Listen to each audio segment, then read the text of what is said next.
Dave, Tony hadn't given up a home run in 46 and 2/3 innings. Are you just coming to the point where you just don't expect him ever to give up the long ball? It was quite the surprise. Obviously, Freddie's one of the best players in the game, and he ran a 3-2 count, got him on the changeup his first at bat, and just yanked the changeup, right there in that situation. And Freddie put a good swing on it. But yeah, he just doesn't give up the long ball very often. How difficult was it to figure out Ozzie Albies tonight? Yeah, he had a good night. I think there was a leg double, a leg single. He got the ball that just over CT's head, and then hit the homer off Kolarek. So I think last night the home run off McGee just got some confidence going. Down 0-2 in the series now, does it put any additional pressure on you and your staff to perhaps see if Clayton can go, or are you sticking to Urias in Game 3? Yeah, Julio will go tomorrow, and regardless, we still got to win a baseball game, and you still got to win 4 of them. So we feel really good with Julio going. Is that the message, Dave? Just, they still have to win 2 more, you still have to win 4. I mean, what do you tell your team going forward? I think it's just one game at a time. I mean, I know it sounds cliche, but you just that's the only way to do it and to approach it. I thought that just late, us showing some life offensively was very good to see. Early on, we created some traffic and just couldn't get that 1-2 big hits. And they did. But, to us, to see us fighting, that was a good thing. Thank you. Next question is from Jorge Castillo. Go ahead. Dave, in that 5th inning, can you just kind of take us through going with Baez there? I know you had Kolarek up, and then the 3-batter rule, did that affect your decision? Yeah, well, with 1 out, you don't want Kolarek to get after Freeman. There's whether it's Acuna, whether it's Ozuna behind him. So you're put in a tough spot with that 3-batter rule. And then also, I felt Tony was throwing the baseball really well, and he punches Riley, and then it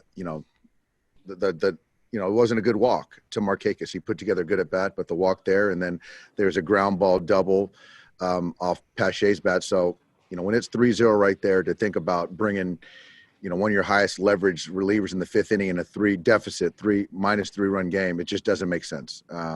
So right there, I wanted him to try to, feeling he's still throwing the baseball well, to try to get to Acuna. There was another walk in there. So Pedro's been good for us. And CNI grounder off Freeman, and then from that point on, he just didn't execute. Was Grado available tonight? I know you mentioned the palm thing yesterday.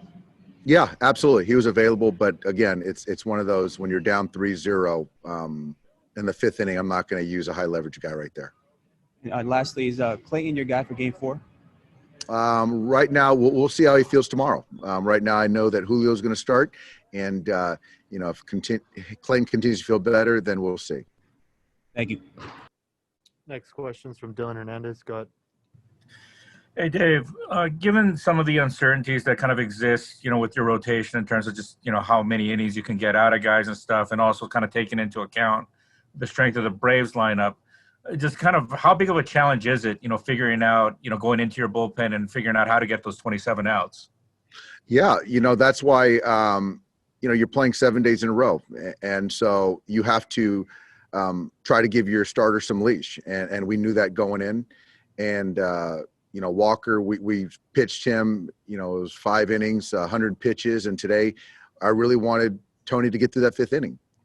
But we just ran into some trouble, and I just felt that he didn't have anything left in the tank, and we just couldn't finish that inning out. But with Julio, I expect to give him a runway and expect him to pitch well and give us a chance to win a baseball game. And as you kind of go forward from here, how do you kind of balance that thing of, okay, well, it's it could be a 7-game series with kind of the immediate need to win now? Yeah, absolutely. And I think that, there's a thing of obviously, in a deficit, who they've got available. But I think that tonight, we did a good job of getting other guys in there to get their feet wet as far as in this series, to not stress them, for them to be available in the coming days.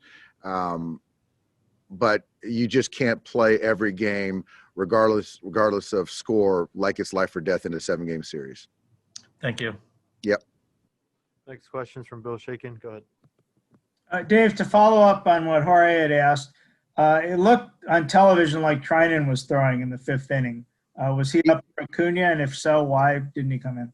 Yeah, he was up for Acuna, but once Pache got the ground ball double, I just felt that 2-0 in that situation, if we could have got Pache out or kept him kept the runner Markakis from scoring from first base, then it makes more sense to potentially get a double play ball to get out of that inning and keep it at a 2-run deficit. But in my opinion, once it got to 3, I didn't feel it was I didn't want Blake in that game in the 5th. Thank you. Next question's from Scott Braun. Go ahead. Dave, where's Urias at from a stuff perspective, and what do you think tomorrow in terms of length and everything on where he's at based on what he's done lately? Yeah, I think with Julio, obviously it's all predicated on performance and how he's feeling and throwing the baseball. But 5 and 75, 6 and 90, I think should be on the table. Next question's from Sarah Spencer. Go ahead. Hey, Dave, did you feel like the guys were able to establish kind of an offensive rhythm there in the 9th? And is that encouraging moving forward in the series? It really is. And I think for us to be able to get Melanson in the game tonight in a game like this, we were down 7-0, I thought was big.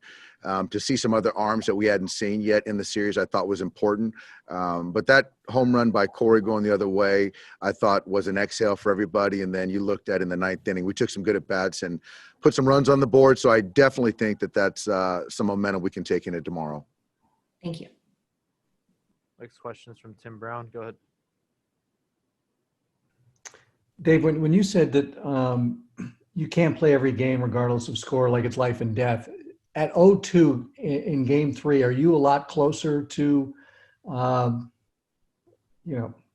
it like it's life and death? Yeah, I think that's a fair question. And obviously game, situation, game score matters, and who you're going to use if you're referencing relief pitchers. But yeah, the more you feel that, you're in a deficit, as far as the series goes, you have to make that decision. Thanks, man. Good luck. Thank you. Next question is from John Morosi. Go ahead. Thanks, Dave. What did you see change in your team's approach as the game got late tonight and the at-bats improved? Corey Seager talked about how maybe you did a better job of staying in the strike zone. Was there something else that went into, you think, the better at-bats and better results for your club later on tonight? I just thought that the guys that came in behind the starter were just making some more mistakes, and the mistakes that they were making, we were squaring up. And that goes with staying in the strike zone. But, we did a good job of taking advantage of mistakes. Got time for one more. Go ahead, Jim. Yeah, Dave, having been part of a team that was down 3-0 and came back to win, a 9th inning like this and getting some energy and enthusiasm and emotion back in, how big is that? And did the emotions lag during this game? No, I don't think the emotions lagged. I thought that early on we had some opportunities to get a lead, and we just couldn't come up with the hits.